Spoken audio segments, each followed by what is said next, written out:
right, something that is going to be coming is a lot of rain for tomorrow. So the main story is the flash flood watch that's in effect, potential of 1 to 3 inches or more of rain. And that's what I'll be talking about a lot more in just a moment. But I do want to let you know there's a coastal flood advisory in effect. Not expected to be a major situation, just splash over or very minor coastal flooding tomorrow. Now, you might wonder why. It's not that windy out. Look at the winds, just a few gusts to 20 around Nantucket. And even tomorrow, the winds will pick up a little bit along the coast, but just 20 to 30, maybe a few gusts a little over 30 miles an hour. That itself would not cause any significant situation.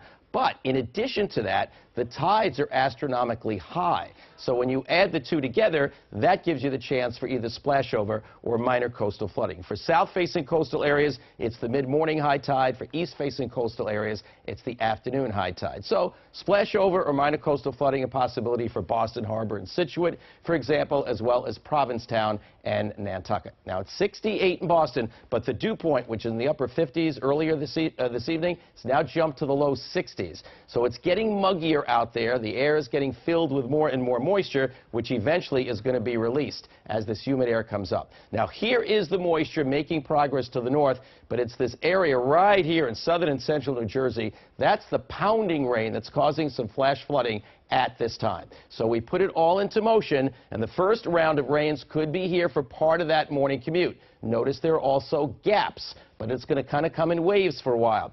The very heaviest we get might actually occur between the two commutes. Here's a look at how it could look around 1 o'clock with some localized flooding going on in torrential downpours. But there'll still be some downpours and possibly embedded thunderstorms getting into the evening commute. It won't be until later tomorrow night that this finally completely clears us, and then we'll have much better weather in its wake. How much rainfall could we get? We mentioned the 1 to 3 inches plus. Here's one of our computer models just updating. About 3 inches in Worcester, 1.5 inches in Boston. Now, the areas may shift a little bit, but the idea is pockets of very heavy rain. And keep in mind that in some spots, you could get 1 inch or 2 of rain in just an hour. That's the kind of situation that causes flash flooding.